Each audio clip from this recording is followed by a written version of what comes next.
Hər birinizə salam. Dövlət qulluğunda karyera qurmaq, bilirsiniz, elə bir pilləkənlə yuxarı qalxmaq kimidir. Amma bu pilləkənin pillələri nədən ibarətdir? Yuxarı qalxmağın dəqiq qaydaları varmı? Gəlin, bu məsələyə birlikdə aydınlıq gətirək. Yəni, məsələ budur ki, bu sistem əslində necə işləyir? Bir dövlət qulluqçusu bir pillədən o birinə necə keçir? Bütün bu prosesin arxasında dayanan məntiq nədir və ən əsası, qanun bunu necə tənzimləyir? Hə, bu pilləkənin zirvəsinə aparan, deməli tək bir yol yoxdur, əslində hər şey iki fərqli yola, yəni iki əsas vəzifə növünə bölünməklə başlayır. Gəlin baxaq. Baxın, bu tərif ilk baxışdan biraz quru, rəsmi bir iş tərifi kimi səslənə bilər, amma əslində məsələ daha dərindir. Dövlət qulluğu vəzifəsi sadəcə bir iş deyil, bu, konkret olaraq qanunla müəyyən edilmiş səlahiyyətləri həyata keçirmək üçün yaradılmış rəsmi bir statusdur. Gəlin bunu belə təsəvvür edək. Əgər inzibati vəzifələr, deyək ki, bir maşının mühərrikidirsə, yardımcı vəzifələr də o mühərrikin problemsiz işləməsini təmin edən digər bütün detallardır. Yəni, biri əsas işi görür, qərar verir, icra edir, o biri isə bütün bu prosesə arxada dəstək olur. Çox vacib dəstək. Yaxşı, bu iki fərqli yola anladıq.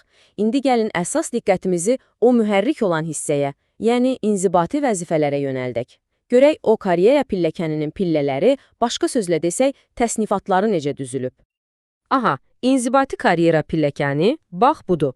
Gördüyünüz kimi, bu ən aşağıdan, yəni 7-ci təsnifatdan başlayır, pillə-pillə 6, 5, 4 yuxarıya doğru qalxır və ən sonda ən yüksək rəhbər vəzifələrinin olduğu ali təsnifata qədər gedib çıxır. Həqiqətən də uzun bir yoldur. Onu da deyim ki, yardımcı vəzifələrin də öz pilləkəni var, amma daha sadədir, cəmi 4 səviyyədən ibarətdir. Amma biz bugün əsasən inzibati pilləkənə fokuslanacağıq. Yaxşı, əgər bu təsnifatlar pilləkənin, deyək ki, beton pillələridirsə, bəs sizin hər pillədə qazandığınız təcrübənin, ustalığın nişanələri nədir? Bax, bunlara da ixtisas dərəcələri deyilir. İxtisas dərəcəsi, bilirsiniz, sadəcə gözəl bir ad deyil. Bu, sizin peşəkarlıq səviyyənizin rəsmi şəkildə tanınmasıdır və ən əsası, birbaşa sizin vəzifə maaşınıza təsir edən bir amildir. Yəni, bunun maddi tərəfi də var. İndi bu cədvələ diqqətlə baxaq. Burada çox maraqlı bir məqam var. Fikir verin, hər bir vəzifə təsnifatının qarşısında 3 fərqli ixtisas dərəcəsi var. Bu nə deməkdir? Bu o deməkdir ki, siz eyni vəzifədə, yəni eyni təsnifatda qalsanız belə, təcrübənizi artırdıqca daha yüksək dərəcələr ala bilərsiniz. Sanki hər pillənin öz içində də kiçik bir karyera yolu var. Yaxşı, bura qədər hər şey aydındır. Bəs əsas sual, bu dərəcələri necə qazanmaq olar? Sistem nəyə əsasən qərar verir ki, siz artıq növbəti səviyyəyə hazırsınız? Hansı meyarlar var? Deməli, qanun burada bir neçə amili nəzərə alır. Bir tərəfdən kağız üzərindəki göstəricilər var. Tutduğunuz vəzifə, ümumi stajınız, mövcud dərəcədə nə qədər işlədiyiniz, bunlar obyektiv kriteriyalardır. Amma digər tərəfdən çox vacib bir məsələ də var. Sizin real peşəkarlığınız və təcrübəniz. Yəni sistem təkcə illərə yox, həm də sizin işinizin keyfiyyətinə baxır. Və baxın, bu cədvəl işi daha da konkretləşdirir. Qanundakı o zaman tələblərini aydın şəkildə göstərir. Gəlin bir misala baxaq. Məsələn, 2-ci və ya 3-cü təsnifatda olan bir vəzifədəsinizsə, daha yüksək dərəcə almaq üçün sizdən dövlət orqanında ən azı 7 il staj və konkret həmin vəzifədə 3 il fasiləsiz işləmək tələb olunur. Gördüyünüz kimi, rəqəmlər çox dəqiqdir. Bəs ilk dəfə işə başlayanda necə olur?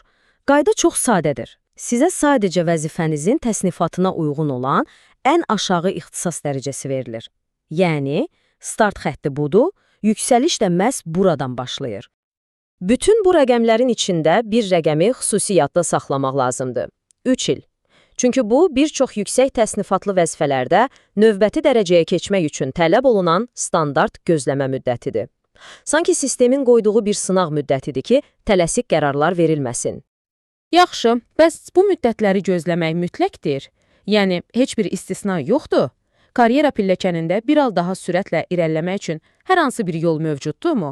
Deməli, bəli, qanunda bunun üçün bir növ sürətli yol da nəzərdə tutulub.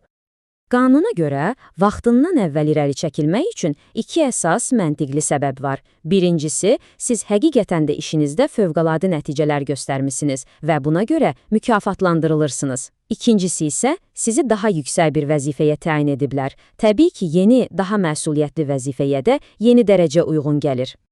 Amma təbii ki, bu sürətli yolunda öz qaydaları var. Elə deyil ki, hər kəs bundan istifadə edə bilər. Birincisi, mövcud dərəcənizdə tələb olunan müddətin heç olmasa yarısını işləməlisiniz. İkincisi, o ki qaldı nümunəvi fəaliyyətə görə yüksəlişə. Bu, bütün karyeranız boyunca sadəcə bir dəfə istifadə edə biləcəyiniz bir şansdır. Beləliklə, bütün bunlardan çıxan nəticə nədir? O ki, dövlət qulluğundakı karyera yolu heç də xaotik və ya təsadüfi deyil. Əksinə, çox dəqiq, aydın qaydalarla qurulmuş bir sistemdir. Və bu da bizi yekun bir suala gətirib çıxarır. Görəsən, bu qədər dəqiq və strukturlaşdırılmış bir sistem dövlət qulluqçularının öz motivasiyasına və ümumilikdə dövlət idarəçiliyinin keyfiyyətinə necə təsir göstərir? Həqiqətən də üzərində düşünməyə dəyər bir məsələdir.